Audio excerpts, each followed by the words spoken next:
noches, yo soy Selene Flores, esto es Milenio 19 horas, gracias, muchísimas gracias por su sintonía. Esta noche hay mucha información, no le cambie, ya comenzamos.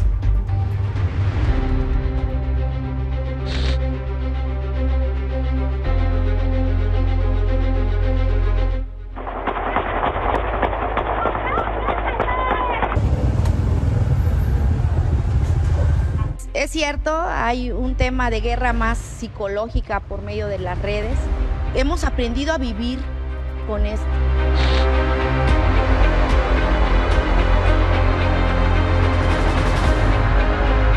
Nosotros no buscamos criminales, nosotros no buscamos culpables, no buscamos delincuentes. Buscamos hijos, buscamos esposos, buscamos madres, padres, sobrinos, hermanas.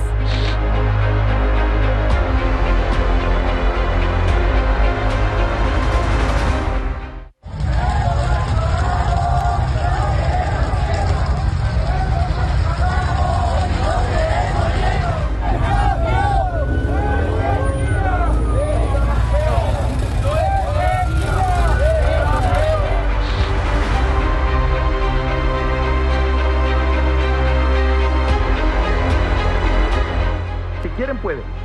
Si quieren a tirabuzón meter esta iniciativa antiamparo, la ley antiamparo de Morena, es evidente que aquí la vamos a debatir. Hacía falta llegar hasta las 6 de la mañana, como si fuera debate presupuestal, que por supuesto la vamos a votar en contra.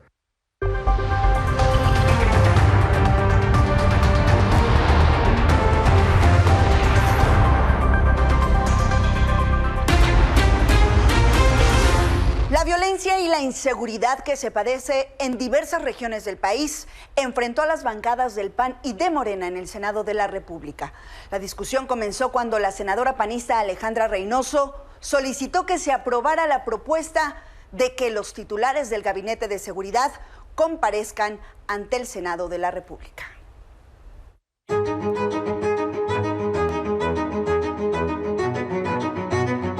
Entre acusaciones de complicidad con el crimen organizado, desmemoriados e hipócritas, senadores de distintos partidos se confrontaron por el tema de seguridad. Tras el asesinato de dos familiares del coordinador de Morena, Ricardo Monreal, en Fresnillo, la senadora del PRI, Claudia Anaya, exigió la comparecencia del comandante general de la Guardia Nacional, David Córdoba. Lo cierto es que en Zacatecas, si no te matan, te extorsionan o te desaparecen. Creo que no basta con un pronunciamiento desde los escaños, sino que es necesario que venga el titular de la Guardia Nacional para que nos explique qué está pasando en Zacatecas y qué está pasando en México. La priista Nancy de la Sierra se sumó a la petición de su compañera y pidió no normalizar la inseguridad en el país, mientras que la petista Marta Márquez pidió que la Fiscalía General de la República atraiga la investigación de la quema de 13 vehículos en Aguascalientes. Podría tratarse de terrorismo, además de la variante de delincuencia organizada. Así es como gobierna la corrupción del PAN. Pero los morenistas salieron a la defensa. No abusen, son unos perversos, son unos canallas. Y el pueblo no los quiere y los vamos a derrotar porque el pueblo tiene el poder supremo de mandarlos por allá, al infierno, allá deben de estar. Desde tribuna, la senadora Lili Telles preguntó por Lucía Trasviña, quien ya se retiraba del salón de plenos, pero al escuchar que la llamaban regresó y se puso a unos metros de la panista. Ustedes son el brazo político del crimen organizado en México y lo saben. Y lo sabe todo México. Y no hay alguien más hipócrita que haya estado al frente del gobierno mexicano que ese López Obrador que prometió la paz y en cambio es cómplice. Concluya. Es cómplice del crimen. Lo sabe todo México. México está ensangrentado como nunca. Concluya. Son ustedes unos mentirosos. Y hubo quien prefirió cambiar el tema del debate por críticas a la campaña de la candidata presidencial de la oposición y de algunas de sus colaboradoras, como la jefa de oficina Kenia López, quien hace unos días regresó a su escaño. You have to go the talk. ¿No se le hacen familiares esas palabritas? La candidata presidencial del PRI, PAN, PRD en Estados Unidos pidiéndole al presidente Biden su intervención en el proceso electoral. Vean nada más hasta dónde han llegado. ¿No les da vergüenza? ¿No les da vergüenza andar pidiendo apoyo en otro país cuando aquí no lo tienen? Están perdidos y lo saben, están perdidos. Y como viene el proceso electoral, andan enturbiando las aguas. ¿Qué? No le tengas miedo al debate. No le tengas miedo al debate, cobarde. No te vayas, César. No te vayas. Aguanta el debate. No seas cobarde. Adiós. No, aquí no van a ganar votos por mucho discurso que digan. Váyanse a la calle, caminen las calles, caminen los estados de la República. Por eso su candidata no sube en las encuestas, porque ustedes creen que aquí y con bots van a hacer que suba su candidata. Para Milenio Noticias, Silvia Arellano.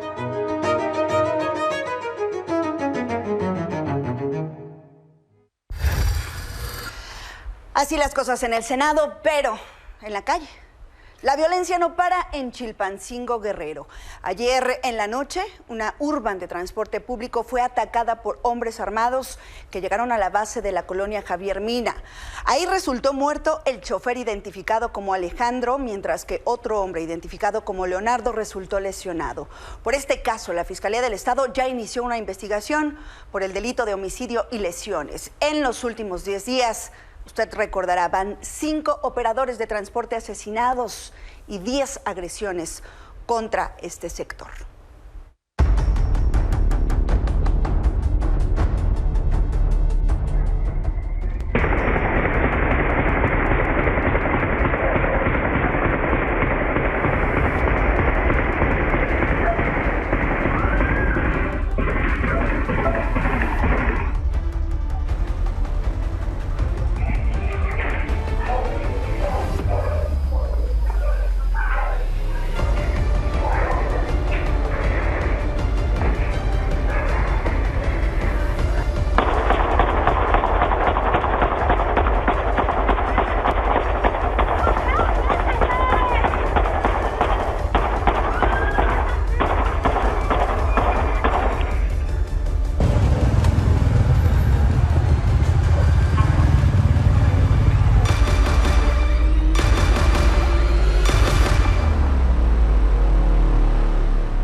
Y ante los ataques contra los trabajadores del transporte público, hoy el Congreso de Guerrero guardó un minuto de silencio.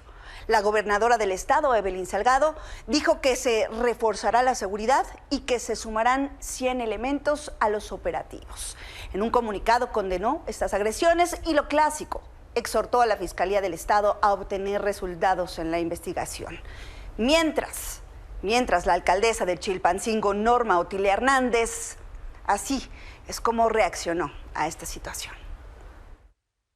Creo que desde hace 15, 20 años había, cuando inicia este tema de la violencia, pues era súper agresiva, verdaderamente muy complicada, que no salíamos de las casas, creo que incluso las escuelas se suspendieron. Y posterior, hemos aprendido a vivir con esto. Yo lo digo porque ya ahora no nada más el periodismo considero que es uno de los más peligrosos. Hoy vemos que también el tema de ser político y principalmente cuando toman decisiones, consideramos así como un comerciante, un transportista. Por eso digo que cada día nos vamos a enfrentar, considero, más retos. Pero la violencia contra transportistas ya se extendió también a Iguala. Esta tarde un comando asesinó a balazos al líder de la organización de taxistas Real del Oro, identificado como Tomás N. Medios locales reportaron que personas armadas llegaron al sitio ubicado en la colonia Adrián Castrejón y dispararon 9 veces contra el dirigente transportista. Anoche, también en Iguala, hombres armados dispararon contra la fachada de una funeraria para amedrentar al personal. Pero no solo eso, también se apoderaron de un cadáver de un hombre para después prenderle fuego. Hasta el momento no hay detenidos. De la violencia contra el sector transportista también está ocurriendo en Hidalgo. Hoy en Tizayuca amaneció sin transporte público ante el paro que iniciaron con visitaxis en protesta por la golpiza que sujetos identificados como la Organización de los 300 le dieron a uno de sus compañeros. Ocurrió cuando el conductor de un taxi pidió a los tripulantes de una camioneta moverse de la base y 6 personas lo agredieron con un tubo. Así, la madrugada de este lunes, el Ayuntamiento de Tizayuca activó un operativo emergente con vehículos del municipio para brindar apoyo. Lamentablemente a nosotros nos afecta mucho el paro de combis, de taxis, tenemos que salir caminando y pues desgraciadamente las autoridades no hacen nada. Entendemos que ellos corren riesgos tanto como nosotros, porque al estar caminando, al estar transportándonos en moto, el gobierno debería de tomar ya acción. Y debido a que continúan siendo víctimas de extorsión y violencia, así como la falta de incumplimiento a sus peticiones por parte de autoridades, la Alianza Mexicana de Transportistas realizará un nuevo paro nacional el jueves 15 de febrero a partir de las 8 de la mañana en distintos puntos del país. La MOTAC informó que hasta el momento las manifestaciones principales se realizarán en la México Pachuca, la México Querétaro, la México Veracruz y la México Puebla. Hay que tomar precauciones. Y anoche en Cuautla, Morelos, sujetos armados atacaron el vehículo del periodista y director del portal Noticias Cuautla, Andrés Salas. El comunicador libró por fortuna esta agresión porque momentos antes se había bajado del vehículo para asistir a una reunión, pero su chofer murió y su hermano resultó lesionado. La camioneta con los impactos de bala quedó sobre una calle en la colonia Gabriel Tepepa, muy cerca de la casa del periodista. Llevarle la información hoy me está generando que hayan disparado en contra de mi hermano y en contra de mi chofer. Mi chofer va muy grave. Mi hermano trae disparos de arma de fuego y le quiero decir que, por supuesto, exijo las garantías de seguridad para toda la gente, exijo las medidas de seguridad para todos los cuautlenses, quienes aquí vivimos. Por supuesto, periodistas de Morelos condenaron este atentado contra Andrés Salas, exigieron intervención de la Fiscalía General de la República para detener a los responsables. También anunciaron que dejarán de cubrir los hechos de violencia en la zona oriente del estado. Significa una agresión directa contra la libertad de expresión que vulnera la garantía para el libre ejercicio periodístico. Los compañeros periodistas que cubren la nota policíaca en la ciudad de Cuautla y los municipios de la región oriente del estado decidieron suspender temporalmente la cobertura de los hechos de violencia registrados en la región de Morelos, al considerar que no cumple con las condiciones de seguridad para el ejercicio periodístico. Esto convierte a Cuautla y la región oriente en una zona de silencio. Con esta determinación exigimos a los 3 órdenes de gobierno garantías de seguridad para Andrés Salas, así como una investigación del caso por parte de la Fiscalía General del Estado y que la Fiscalía General de la República dé con los responsables. Vámonos hasta Tijuana, porque allá la presidenta del colectivo Buscando a Atilano, Bárbara Martínez de la Cerda, denunció públicamente que recibió amenazas de muerte tras el hallazgo de 10 cadáveres en las faldas de un cerro. Bárbara recibió estas amenazas por mensajes a su celular en los que le advirtieron que nadie debía enterarse de que ahí estaban esos cadáveres. Incluso le enviaron una fotografía de cuando estuvo en la fiscalía. Pese a mostrarse preocupada, ella aseguró que no parará sus búsquedas. Porque a los que estamos buscando son a nuestros hijos, en lo particular yo a mis 2 hijos. Entonces, me preocupan las amenazas, sí, pero no tengo miedo y no me voy a detener. Si me toca, desgraciadamente como a mi compañera, por buscar a mis hijos, ya me habrá tocado, pero sí me preocupa este tema ahorita porque ya lo siento como más directo hacia mí y más que todo también pues por las familias a las que estamos apoyando que no vayan a salir afectadas. Y desde Puebla, María Luisa Núñez, presidente del colectivo Voz de los Desaparecidos, llamó a los grupos criminales del país a respetar la vida de las madres buscadoras. Esto tras el asesinato de Angelita Meraz, presidenta del colectivo Unión y Fuerza por Nuestros Desaparecidos, que por cierto será velada hoy en Baja California. Nosotros no buscamos criminales, nosotros no buscamos culpables, no buscamos delincuentes, buscamos hijos. Buscamos esposos, buscamos madres, padres, sobrinos, hermanas, buscamos personas. No investigamos porque no somos una fiscalía, solo somos buscadores de aquella parte de nuestro cuerpo que nos han arrebatado, que nos han desaparecido.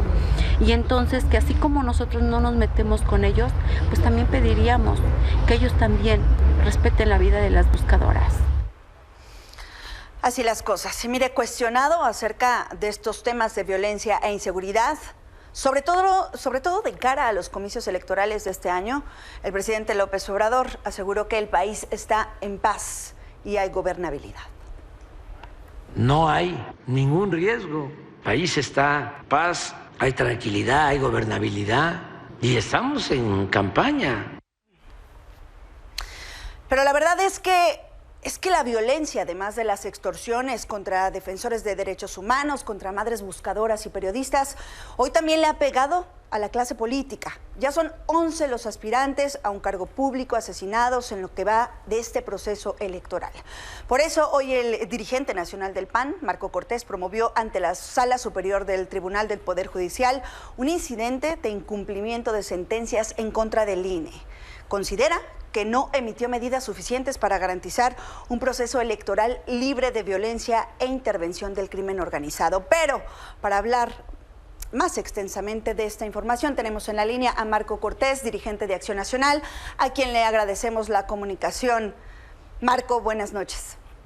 Muy buenas noches, Elena, qué gusto saludarte a ti y a todo tu auditorio. Efectivamente, hay una sentencia del Tribunal Electoral que le pedía al INE, a razón de lo que ocurrió en las pasadas elecciones, particularmente en la del 2021, de la sentencia de Michoacán, en donde si bien el tribunal no anuló la elección de Michoacán por considerar que no fue determinante en el resultado esta intervención del crimen, sí reconoció que hubo la intervención y por lo tanto se le pide a el Instituto Nacional Electoral que se tomen varias acciones para evitar que grupos del crimen se vuelvan a infiltrar, financiar y amedrentar a los candidatos, en este caso opositores, o financiar a sus candidatos.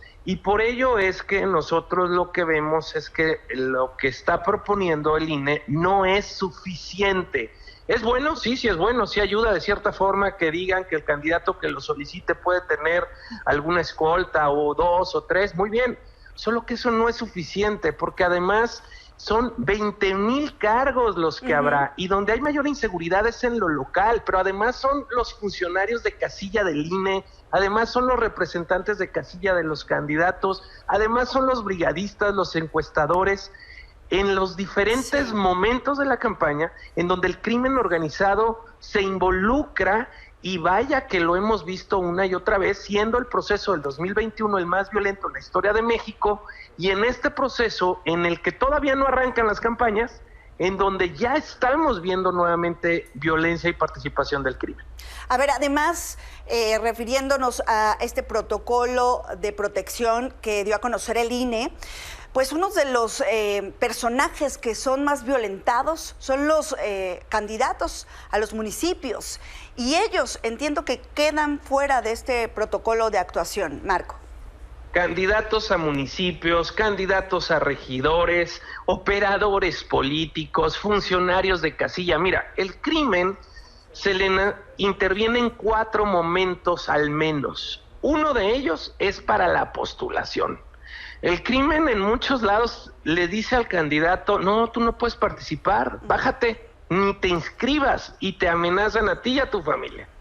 Otro segundo momento en el que participan los grupos delictivos es durante la campaña. No puedes salir a hacer campaña, te amedrentan, te persiguen, y bueno, casos tan visibles como el de Valle de Bravo, donde la candidata alcalde ni siquiera pudo salir a hacer campaña y terminó perdiendo por muy poquito, has de recordarlo, fue muy sabido. A ver, Marco. El siguiente momento es en la no en la intercampaña, en el periodo de veda, 3 días antes de la elección, que se supone que ya nadie puede hacer nada. Bueno, pues el crimen va con los funcionarios de casilla, con los representantes de casilla, porque quieren adueñarse del control de la urna en diferentes momentos durante la jornada electoral y de las actas. Esto también ha ocurrido. Y el cuarto momento es postelectoral, en donde se amedrenta, se amenaza a candidatos para que de plano ni siquiera impugnen el proceso, so pena de hacerle algo a su familia o a ellos mismos. A ver, Marco, estás dando datos bien interesantes. El INE también bien los delicados, tiene. yo diría, muy preocupantes. Sí, el INE tiene también datos. También ha dado a conocer, ustedes se los dan a conocer al INE, pero el INE dice, nosotros no hacemos mapas de riesgo y es algo que ustedes están exigiendo. A ver, los partidos políticos podrían hacer estos mapas de riesgos con todos estos datos que conocen. Por supuesto que podríamos darle la información al árbitro, pero es muy importante que el árbitro le exija al gobierno federal y se hagan todos los convenios necesarios con las fiscalías para poder garantizar el que podamos hacer un proceso electoral sin la intervención del crimen organizado, como ha venido ocurriendo con esto de los abrazos a los criminales, y que además se genere un mapa de riesgos para que haya una acción preventiva. Eso, por supuesto que no les toca a los participantes de un juego, si fuera partido de fútbol, le toca al árbitro hacer valer a que la autoridad intervenga para que podamos tener un partido justo y equilibrado. Marco, pues por lo que vemos, por los datos que nos das, por los datos que han dado el INE, pues me parece más bien que les toca a todos y todos haciendo la parte pues que les toca, ¿no? Tal cual, INE con los datos que recoge pero cuando hay una está autoridad en campo, y la autoridad electoral es la que tiene que hacer valer. Por supuesto que el INE no cuenta ni con policía ni con fiscalía, por supuesto que no, pero sí debe de exigirlo y debe de exigírselo a quien la tiene, y quien la tiene es el gobierno federal. Pues muchas gracias, Marco Cortés, que todos trabajen en conjunto pues para evitar tragedias en la medida de lo posible, que no seamos reaccionarios. Y muy buenas noches a ti y a todo tu auditorio. Gracias, Marco. Pues sí. Abrazo fuerte. No hay que ser reaccionarios, por supuesto, ¿no? Tomar las medidas, no después de que ocurren las desgracias. Lo que está faltando, parece, en este protocolo es la prevención. Con esto hacemos una pausa, pero no se vaya. Al volver le vamos a contar sobre el Pozo San Lorenzo, que podría ser una respuesta a la escasez de agua en el Valle de México.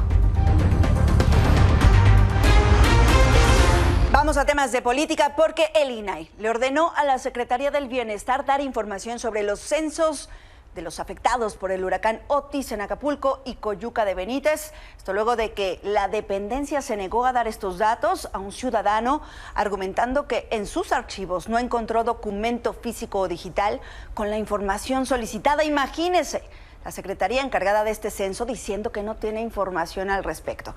En fin, el INAI consideró que la Secretaría del Bienestar no realizó la búsqueda adecuada, pues evidentemente es la dependencia adecuada para conocer lo solicitado. Es imprescindible contar con información pública completa, certera y fidedigna que coadyuve a identificar problemáticas económicas y sociales para la generación de soluciones que propicien el acceso pleno a los derechos básicos de la población, tales como la vivienda, la salud o la educación. Lo anterior es urgente, pues las consecuencias de los desastres naturales son aún más devastadoras. Bueno, ayer le informé en este espacio de un golpe en fast track que preparaban los diputados de Morena para blindar las reformas del presidente López Obrador. Pues hoy la bancada morenista dio un paso atrás y aplazó la discusión del dictamen. El líder parlamentario de Morena, Ignacio Mier, negó que la oposición los haya doblegado. Sin embargo, diputados del PRI y PAN advirtieron que están listos para debatir en caso, dicen, de quererla aprobar a la brava. Si quieren, pueden. Si quieren a tirabuzón meter esta iniciativa antiamparo, la ley antiamparo de Morena, es evidente que aquí la vamos a debatir. Hacía falta llegar hasta las 6 de la mañana, como si fuera debate presupuestal, que por supuesto la vamos a votar en contra. Y estamos convencidos de que la pueden pasar, porque es una ley secundaria. E igual de convencidos deben de estar en el oficialismo que a los 2 segundos de que se promulgue, ya está siendo impugnada en la Suprema Corte de Justicia. Y en el Senado se aprobó una reforma que prohíbe los matrimonios infantiles en las comunidades indígenas. Con esto se establecen cambios al artículo 2 de la Constitución con los que se define el interés superior de la niñez por encima de los usos y las costumbres. La reforma fue aprobada con 76 votos a favor y se turnará a la Cámara de Diputados.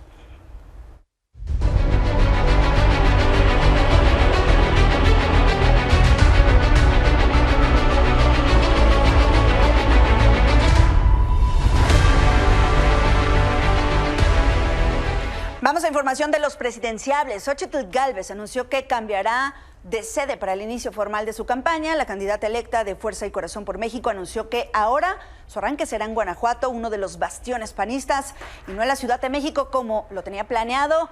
Quiere evitar roces con los seguidores de Morena que asistan aquí en la Ciudad de México al arranque de Claudia Sheinbaum. Bueno, pues seguramente cambiamos porque la jefa de gobierno, ex jefa de gobierno y precandidata del partido oficialista va a arrancar en la Ciudad de México y bueno, para no generar ningún contratiempo, creo que hicieron bien en cambiarlo a Guanajuato. Sí, no vale la pena. Creo que de nuestro lado siempre va a haber la prudencia y pues me va a encantar arrancar en Guanajuato, que además es un estado muy panista y es un estado que ha hecho bien las cosas, salvo en seguridad. Bueno, y Claudia Sheinbaum dio a conocer la fecha en que se registrará como candidata de la coalición Sigamos Haciendo Historia ante el INE. Es que este domingo vamos a hacer nuestro registro ante el Instituto Nacional Electoral como candidata a la presidencia de la República por parte de los 3 partidos que son de nuestra coalición. El Partido Verde, el Partido del Trabajo y, por supuesto, nuestro partido Morena. 18 de febrero, domingo, en el Instituto Nacional Electoral. Y el candidato presidencial electo de MC, Jorge Álvarez Maínez, denunció ante el INE una presunta guerra sucia con bots por parte del PRI y el PAN. Mediante un comunicado, el candidato naranja reveló que recientemente se han incrementado los ataques en redes por parte de la oposición mediante los trolls y pidió a las autoridades electorales contabilizar el millonario gasto que dice han hecho estos partidos en redes sociales. Casualmente, bueno, denuncia los hashtags que se han hecho contra Claudia Sheinbaum y el presidente López Obrador.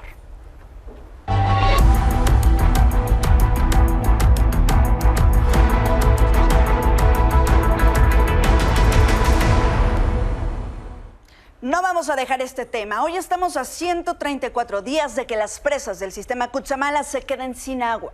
134 días para llegar al día 0.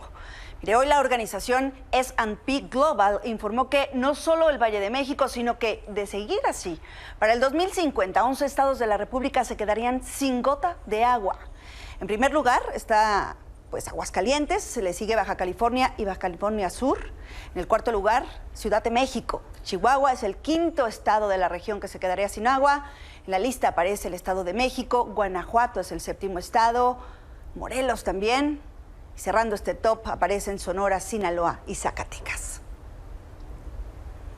Y justamente por la falta de líquido, vecinos del municipio del Valle de Bravo, se manifestaron en las oficinas de la Comisión Nacional de Agua, que se ubican en la Ciudad de México, para exigir una mesa de diálogo con autoridades y rescatar la presa Miguel Alemán, que se encuentra en su nivel más bajo desde hace 28 años. Los inconformes que bloquearon por la mañana la avenida Insurgente Sur acusaron a los organismos del agua de permitir el saqueo para lagos artificiales. ¿Quién sabe de estos temas? Por supuesto, mi querida Fanny Miranda, a quien saludamos con muchísimo gusto. Bienvenida. Gracias, Elena. Fanny, ¿cómo ves? ¿Sigue esta situación? Ahora tenemos estas manifestaciones. Gracias, buenas noches. Buenas noches. Justamente el fin de semana realizamos un recorrido por esta presa de Valle de Bravo y lo que nos comentaban los habitantes es que pues no solamente se encuentra en su nivel más bajo, sino que también tiene altas concentraciones de contaminación que debido pues a la baja del nivel pues ha salido a flote toda la contaminación acumulada a lo largo de los últimos 30 años. Y es que son 11 los ríos que descargan en la presa Valle de Bravo. No solamente se nutre de las lluvias que no han caído, sino también de estos 11 ríos, de los cuales 2 descargan directamente aguas residuales, por lo que el agua tiene coliformes fecales, de acuerdo con estudios que han realizado investigadores de la UNAM en conjunto con pobladores de Valle de Bravo, por lo que están demandando pues que se realice el saneamiento de estas aguas. Ya tienen algunos proyectos y que por supuesto no se lleven toda el agua a la Ciudad de México, porque si bien ellos no consumen el agua, pues no le dan un uso potable, dependen de este líquido para toda la actividad económica. Recordemos que es un pueblo mágico cuyo principal atractivo es esta presa pues de Valle de Bravo. Y es parte de las imágenes que estamos viendo, Fanny. Es parte de las imágenes. No puedo creer, o sea, no hay agua y la poca que hay está contaminada. Así es. Esta presa es de las 3 principales presas del sistema Cutzamala. Esta es la que aporta la mayor cantidad de agua. Se envían en promedio 8 metros cúbicos de agua por segundo al Valle de México, de los cuales 6.5 son aportados por la presa Valle de Bravo. Entonces, ¿estaríamos recibiendo esta agua contaminada? En teoría no, porque esta agua pasa por la planta potabilizadora Los Berros, pero de acuerdo con los datos de los investigadores, es que se está teniendo problemas para pues limpiar, sanear por completo esta agua, porque se habla de que tiene pues coliformes fecales, además de algas. Y bueno, Selene, además de esta situación que tenemos crítica en las presas del sistema Cutzamala debido a la sequía justamente de los últimos 3 años, hay otro problema en el Valle de México. Nosotros dependemos principalmente del acuífero, el cual está sobreexplotado. Sí.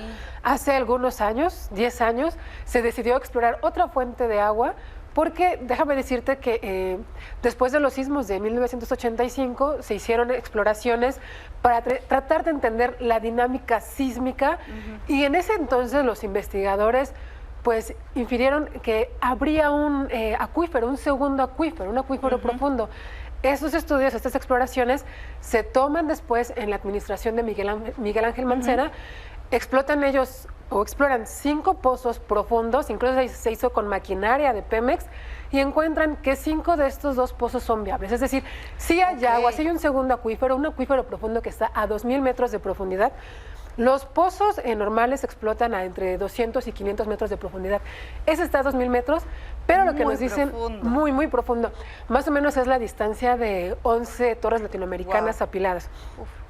Pero lo que dicen los investigadores es que no se tiene la certeza de que no va a causar riesgo de hundimientos como los que ya ha provocado la exploración actual o la exploración del acuífero actual que se explota desde hace 100 años. Bueno, y vemos las condiciones en las que está nuestra ciudad, por supuesto, por la sobreexplotación de esos acuíferos. Digamos, es una buena noticia, Fanny, pero que resolvería esta problemática. Pues lo que dicen los investigadores que participaron justamente pues en esta exploración, en estos estudios, que son investigadores del Instituto de Geología de la UNAM, es que no lo resolvería porque se tiene que hacer aparte más estudios. ¿Qué tanto es el riesgo de más hundimientos? Y además, al estar a esa profundidad, pues es agua que podría estar contaminada con arsénico o flúor u otros metales pesados, lo cual pues no te garantiza que sea agua pues de buena calidad. ¿En qué parte de la ciudad está? Son 2 pozos. Uno se encuentra en San Lorenzo Tezonco, que está muy pegadito a la central de Abastos, y otro también se encuentra ahí en Iztapalapa, en Santa Catarina. Y otro punto importante que mencionar es que es agua muy vieja, es agua que tiene más de 15,000 años ahí, 15,000 millones de años ahí pues acumulada, por lo que sale caliente, sale a 48 grados de temperatura. Entonces, esa es otra de las cuestiones que se tiene que tomar en cuenta. Y bueno, se están explotando actualmente estos 2 pozos con 140 litros por segundo para dotar de agua a esa zona del oriente de la ciudad que siempre ha estado castigada, pero no es la solución. Lo que dicen estos investigadores es que no es la solución, y si lo hubiera sido, ya se hubieran explotado más pozos de estas dimensiones. Claro, pero no es la solución, es un gran reto para científicos, para ingenieros, y bueno, qué paradójico que estén las zonas, como dices, más castigadas en materia de agua. El nivel de presas, ¿cómo estamos, Fanny? Pues seguimos a la baja, ya lo mencionabas, faltan 134 días, las presas siguen bajando y bueno, las principales presas del sistema Cutzamala, de acuerdo con el corte de este 11 de febrero, cuentan con 303 millones de metros cúbicos, esto es el 38.7% de su capacidad. De acuerdo con el almacenamiento histórico, para esta fecha las presas tendrían que estar al 75.4% de su nivel de llenado, por lo que el déficit es del 36%, Selene.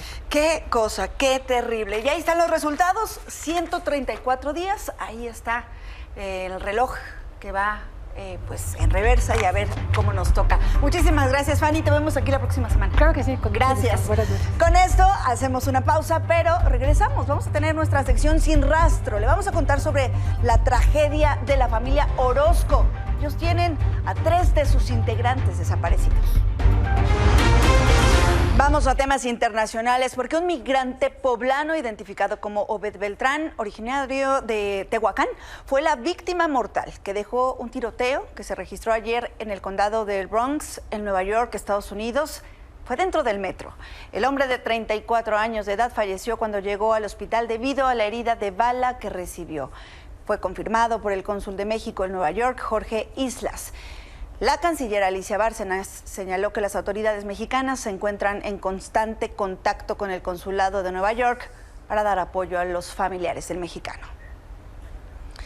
Y mientras tanto, a través de su cuenta de X, el Departamento de Policía de Nueva York difundió las imágenes de los 2 sospechosos de participar en este tiroteo en el metro de Nueva York. Además de otros 6 heridos, dejó, además del hombre que murió en el metro. Se trata de estos 2 hombres que ven en pantalla, uno de ellos afroamericano. Ambos llevaban sudaderas y pasamontañas en color negro y morado. La policía pidió información para capturarlos. Y ahí mismo en Nueva York, las temperaturas bajo cero y la acumulación de nieve han obligado a las autoridades a llamar a la población a permanecer en casa. Las condiciones climáticas provocan afectaciones en la operación de aeropuerto, las carreteras, el cierre de escuelas en la ciudad, que podría recibir la mayor cantidad de nieve en 2 años, que se calcula hasta en 20 centímetros.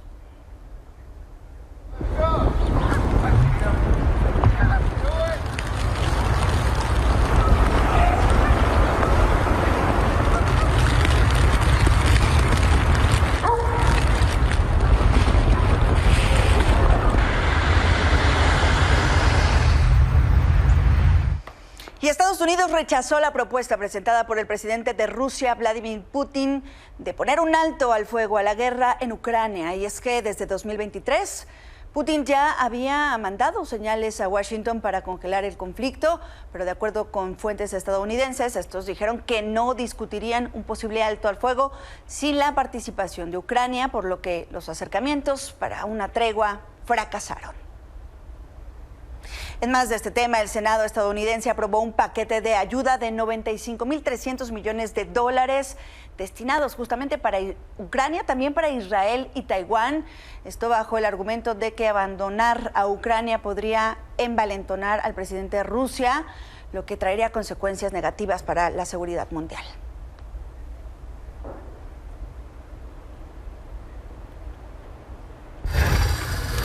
Le decíamos, hoy es martes de nuestra sección Sin Rastro. Me da muchísimo gusto saludar a mi compañero César Cabrera, corresponsal de Michoacán, quien colabora este martes con esta sección tan importante para nosotros, para la ciudadanía, encontrar a sus desaparecidos.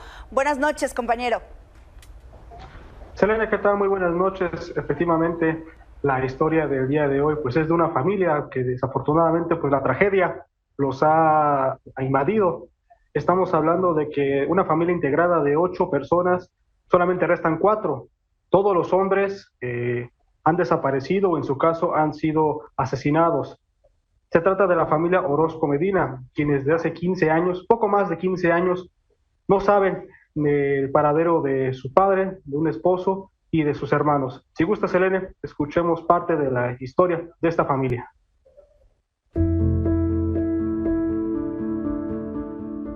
La tragedia define a la familia Orozco Medina, originaria de Uruapan, Michoacán. De sus 8 integrantes, 3 desaparecieron y otro fue asesinado. El primero en desaparecer fue don Leonel, a quien elementos de la antigua Agencia Federal de Investigación se llevaron en julio del 2008. De mi esposo se lo llevaron de mi casa, unas personas vestidas de civil, pelo de soldado, armas largas, lo sacaron de mi casa y se lo llevaron. Dijeron que se lo iban a llevar y que mañana nos avisaban, que tenía una orden de aprehensión. María Elena fue encañonada, al igual que su cuñado y su hijo Leonel, quien desapareció en abril del año siguiente. Nuevamente, agentes de la AFI estuvieron involucrados. Él era estudiante de preparatoria, estudiaba en la Escuela Vasco de Quiroga de Cotija, Michoacán. se vino de vacaciones, él estaba de vacaciones aquí. Él había ido a regar las plantas en una casa de mi hijo, y de regreso se lo llevaron unas personas, unos aves. El drama siguió con la desaparición de su otro hijo, Moisés, en mayo de 2012, en Apatzingán, tras ser detenido por fuerzas de seguridad. Nosotros día con día, y nosotros como madres, a la hora de la comida siempre estamos pensando, ¿no? ¿Qué estará pasando con nuestros hijos? ¿Ya comerían? ¿Cuándo hace frío? ¿Tendrán ropa? Un suéter para cobijarse? Son muchas cosas, ¿no? Y pues las autoridades no se han puesto en nuestros zapatos, la verdad no. Ni don Leonel ni sus hijos aparecen en el Registro Nacional de Desaparecidos. Por ello, a través del colectivo Familias Caminando Juntas, han emprendido una lucha legal para crear un registro estatal. El caso de alguna manera es paradigmático porque representa todas o casi todas las violaciones graves a derechos humanos, como la desaparición forzada, el desplazamiento interno forzado, la tortura, la detención arbitraria, las amenazas, el hostigamiento, la persecución para acallarnos de que estas historias sean contadas, ¿no? Desde Michoacán, para Milenio Noticias, César Cabrera. Pues yo pienso que la esperanza muere al último.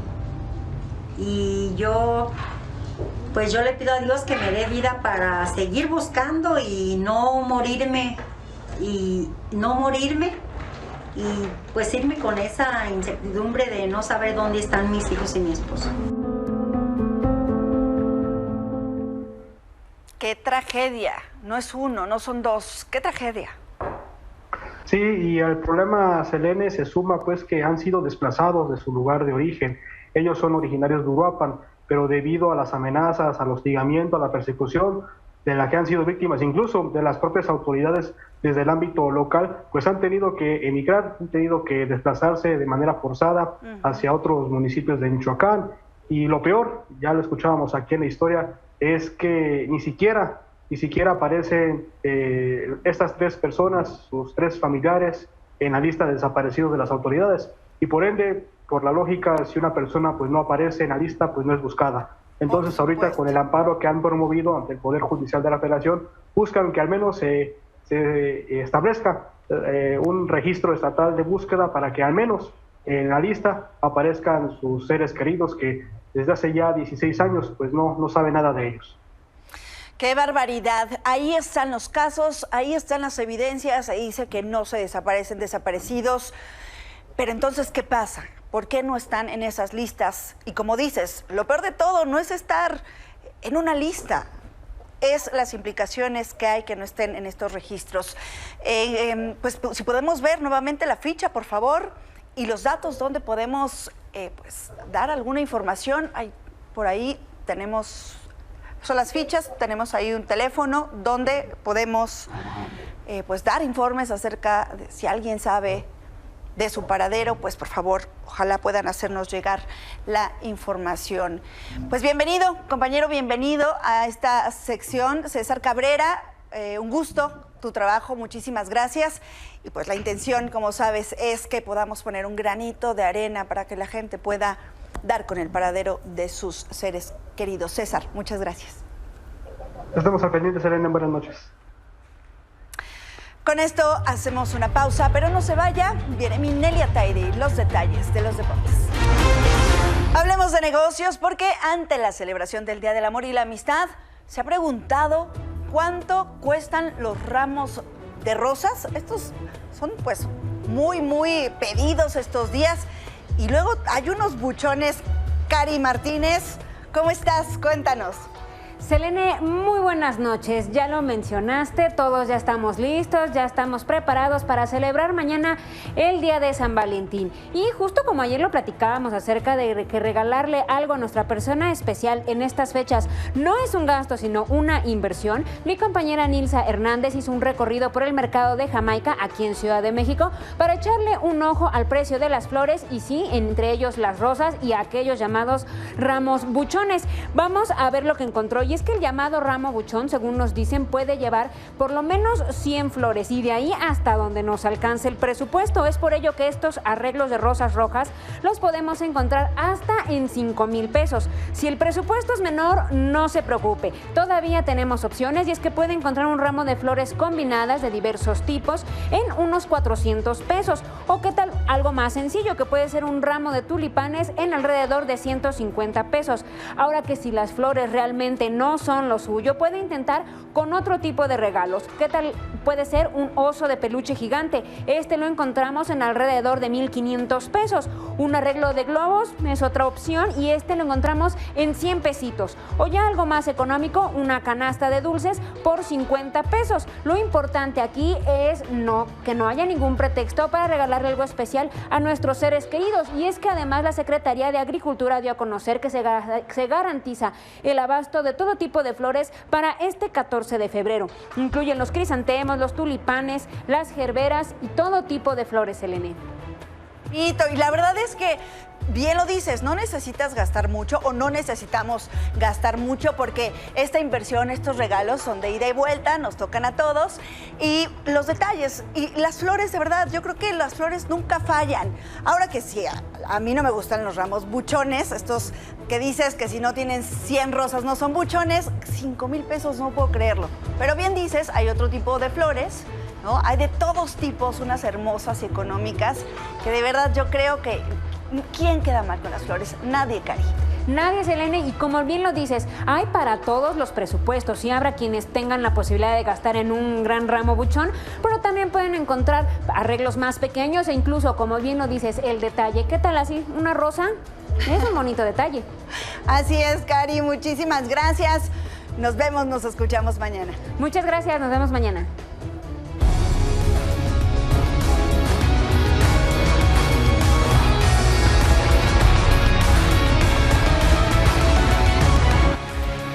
De los deportes está aquí mi querida Mini Ataide, bienvenida, ¿cómo estás? Muy buenas noches, El. Bueno, ya con todas las festividades del Día del Amor y la Amistad, y bien lo decía, ¿no? Lo que importa es el detalle, así es. Aunque sea una rosa, lo que sea, eso es lo importante, sin invertir tanto a veces, ¿no? Sí, exacto, Mine, lo importante es el detalle. Oye, pero hoy tenemos información del Cruz Azul. Exactamente, ellos no van a tener un buen día de San Valentín, al menos hasta ahorita, El.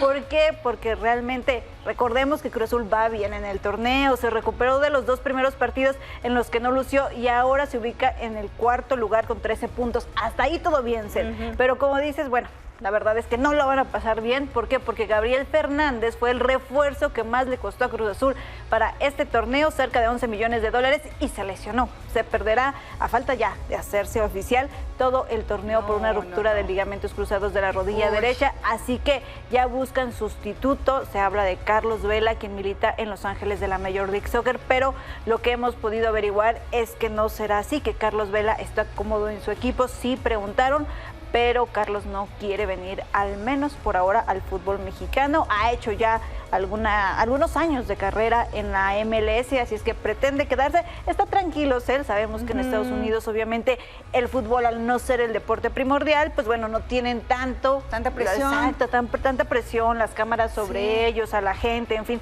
Realmente pueden vivir la vida de una manera más rutinaria. Entonces, eso es lo que les llama la atención justo a los futbolistas, de ir a la Liga de Estados Unidos y llegar a la Liga MX, a la Liga Mexicana, pues obviamente se convertiría en todo lo contrario. Y Carlos también ha estado, pues, la verdad es que negado con alguna parte de la prensa mexicana que lo ha criticado y demás, pero bueno, en esta situación este Cruz Azul buscará sí otro refuerzo, al menos así el reglamento se lo permite, ¿no? Tener un refuerzo más debido a esta lesión del Toro Fernández. Vamos a ver qué es lo que sucede, pero te digo, ellos invirtieron mucho y no tendrán un buen día de San Valentín porque necesitan buscar a alguien más para ese reemplazo. Ojalá y se recupere pronto el Toro Fernández. Y no será Vela. Oye, y donde sí hay buenas noticias es en el fútbol femenil. Sí, exacto, porque ahí sí sigue creciendo, lo hemos platicado, la verdad es que nos da mucho gusto porque las mujeres han levantado la mano en el fútbol y bueno, Lo hemos visto en cuanto a las entradas, a los estadios, la audiencia en televisión, pero incluso también en los fichajes se refleja, por ejemplo, ahora el Bay FC, nueva franquicia justamente de la Liga de Estados Unidos, anunció el fichaje del atacante de Zambia, Rachel Kundanianki, procedente del Madrid, y este será el traspaso más caro del fútbol femenino. El equipo de San José, California, no detalló el monto del fichaje, o sea, no se ha hecho oficial, pero según se ha dicho, se eleva hasta los 735,000 euros, es decir, $787,000, y esta cifra supera con creces los 450,000 euros fijos en su momento, $488,000, más 50,000 euros y demás y variantes que en su momento el Chelsea se comprometió a pagar y a abonar al Levante español por los servicios de la internacional colombiana Mayra Ramírez. Así es que imagínate, los precios están creciendo de los futbolistas, y eso habla también de que están haciendo bien las cosas en el terreno de juego. Por supuesto, qué bueno. Ojalá nosotros aquí en nuestro país lleguemos ahí poco a poco y que, bueno, está mejorando también mucho el nivel. Es una buena noticia. Sí, sí, la verdad también que en México poco a poco han ido avanzando en el tema de los sueldos, que también en un momento fueron tan criticados. Recuerdas el inicio con 3,500 pesos de base. En fin, realmente va a ir mejorando mucho en ese sentido, y ojalá mejore mucho. Que así sea. Muchísimas gracias, querida Mina Taide. Nos vemos mañana, si la vida lo permite. Nos vemos en este mismo espacio. Buenas noches.